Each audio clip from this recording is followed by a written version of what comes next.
Kyle Clark is back. You might remember Kyle Clark as the guy who moderated that Colorado debate in which Lauren Boebert imploded.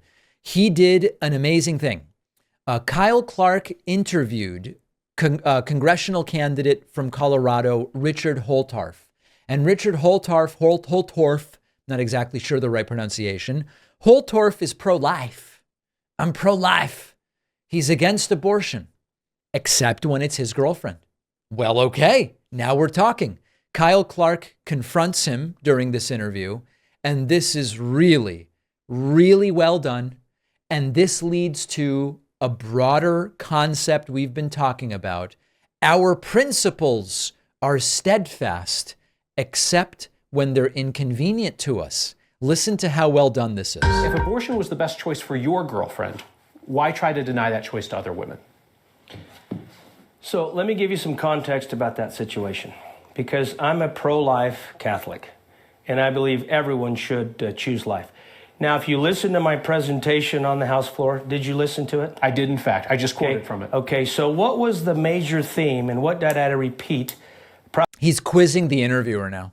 Probably 20 times.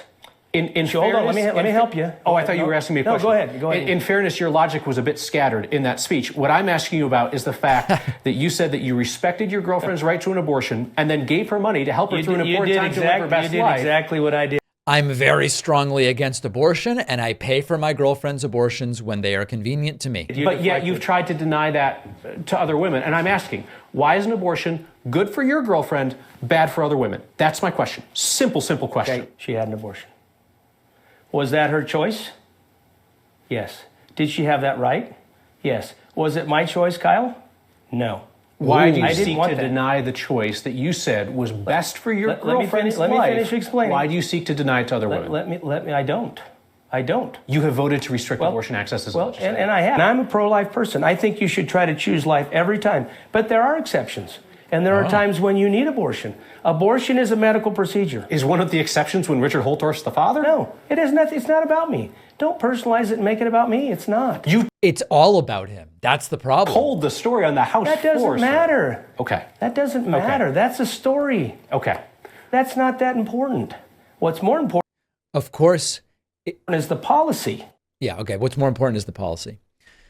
This is putting in stark relief. You can really feel the texture of the hypocrisy here. But I have to tell you, it's not particularly unique. Why can't Kyle Clark understand?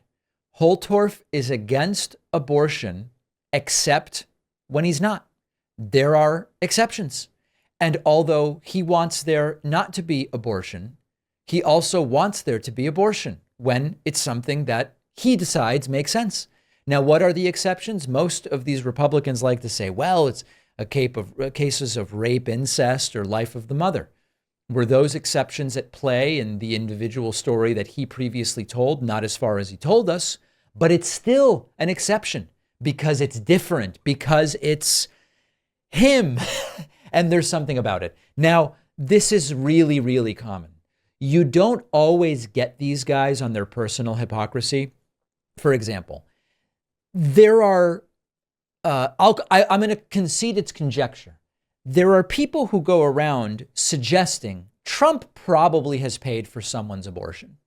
We don't have proof of it. I've never made that allegation, but sometimes you will hear people say Trump's probably paid for someone's abortion. We don't need that in order to recognize that Trump's story about now being against abortion, when he turned 68, he learned about a kid he liked and became against abortion. It's a lie. It's simply to get elected. And the truth is this way with so many of these elected officials. I'll say guys, because often this applies to the male elected officials. Until they are affected, they don't really care. And then when they are affected, sometimes they'll publicly change their position, but sometimes they'll just want an exception for themselves. We've seen this with the homophobic elected officials. Gay marriage is bad, and gay people in the military is bad. Everything's just terrible until their nephew or their son or their daughter or someone they know is part of the LGBT community. And then they go, well, that's different. I mean, listen, no. Sometimes they'll actually be upfront and say, I changed my mind. I needed that personal experience and I changed my mind. while I think it's a tragedy that only when they are in a position personally do they change their mind. It would be great. I've never been in a situation where I was discriminated against as an LGBT person because I'm not LGBT. I was never in a situation of an abortion of any kind, but I don't need to be to know what I think the laws should be for other people. For some of these Republicans, it seems they only get it when they are personally affected. That's a shame, but at least when they're up front and they go, hey, you know what? It changed my view.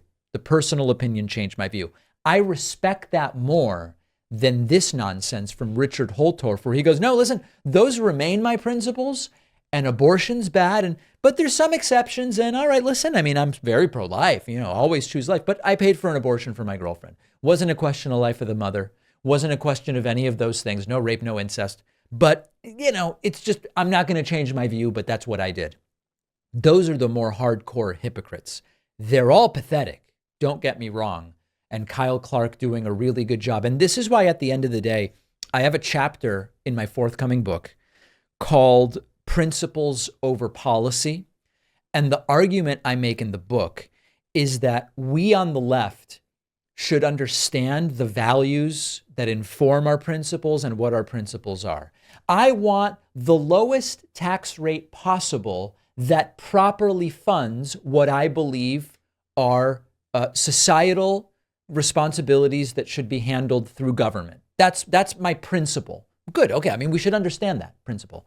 But the reason that I suggest not getting caught in the black hole of principles with these Republicans is they don't even really abide by their principles. They use their principles to get votes and to find voters, like Trump saying, now I'm against abortion when he decided to run for president or whatever else.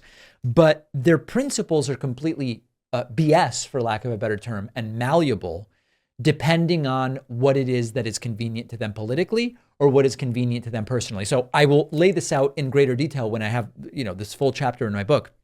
But the point is, we should be connected to our principles, but try to debate policy with these right-wingers rather than principle, because their principles go out the window as soon as they are inconvenient.